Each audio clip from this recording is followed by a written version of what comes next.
अरे फूल लेके मालिना आइली ना ए राजा जी माई के आगमन होता कैसे पूजाई जय मास्टर तनी रहो तनी सुन लो भागवत सुन लो तनी भाव में तनी आवा सुनो भाई म्यूजिक से आवते हैं हाँ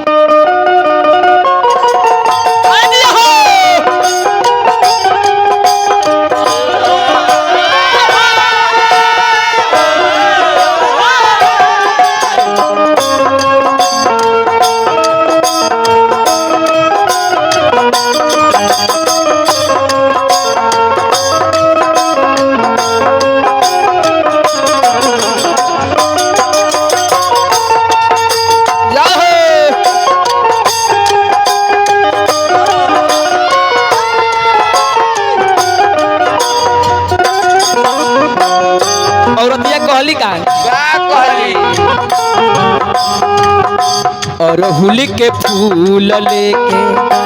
अरहुल के फूल लेके ओइले ना मलिनिया अरे माई के आगमन होता कैसे पूजब रे चरनिया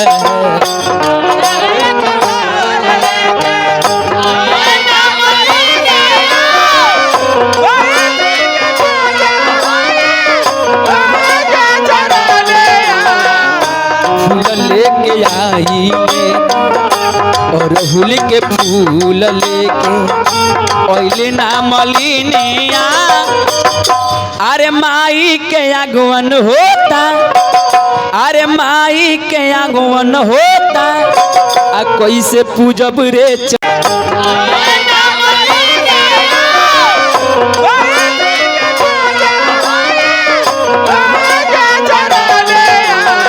लेके आई और अरहुल के फूल लेके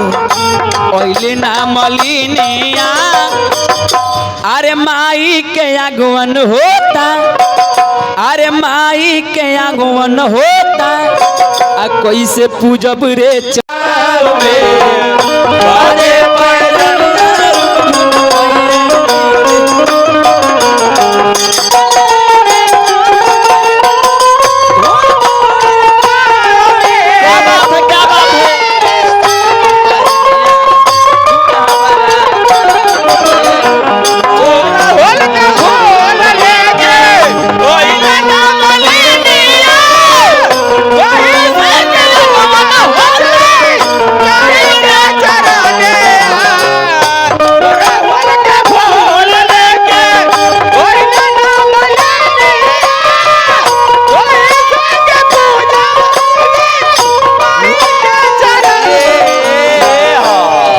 औरतिया कहली का कहले राजा जी हम कैसे के का करी कैसे हो ओ पहिले नीमिया के पेरी ना सजावानी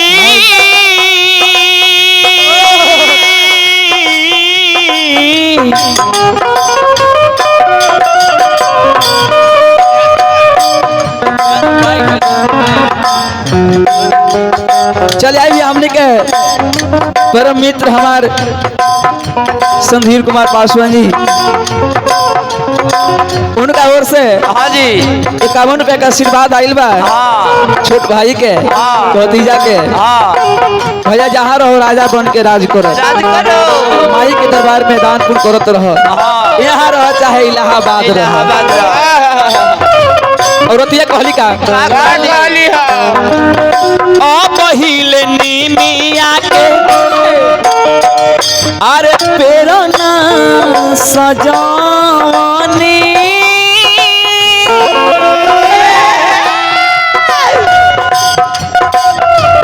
मैया खातिर नीमिया में झुलुआ ना लगो बनी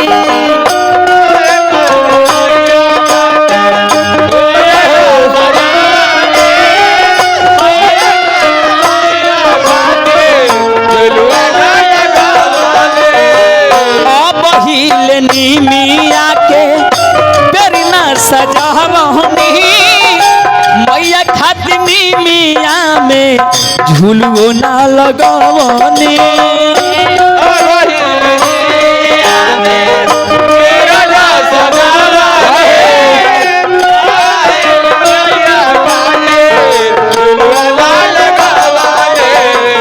झूलुआ ना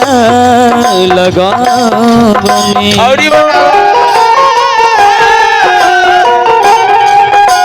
ए माई हो कहले माई एगो तहार लड़का परदेश में बा एगो तहार बेटी तहरा दरबार में ए माई कहले कैसे हो तुहरा चरनिया में सिर के झुकाई अरे बहिले फूल लेके अरे अड़हुल के फूल लेके अरे अइली नहीं माली